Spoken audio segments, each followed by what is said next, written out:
Side pocketing. What is side pocketing meaning? It is separation of risk asset from other investment. So I have two things: asset, main asset, secure asset, non-secured asset. The unsecured asset or risky asset. I am taking my risky asset from the investment and cash holding to make sure that money invested in the stress asset are locked until funds recovered the money. So I'm making this side packing so that whenever I invested in that, I can lock it until I recover that money. This process, whatsoever the rating of mutual fund decreases, the fund shifts lane liquid asset into side pocket so that the current unit holder can be benefited from the liquid assets. Thus, it helps to enhance the value of the fund of the investor. So, what they are saying? So, if the rating of the mutual fund is decreases, it had decreased.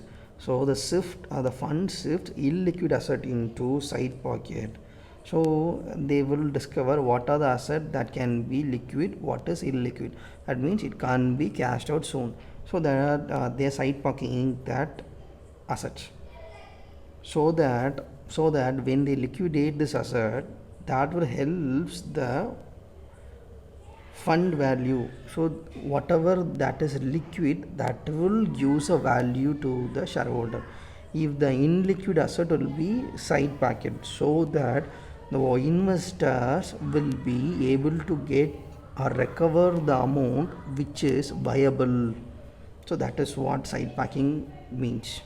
Side packeting.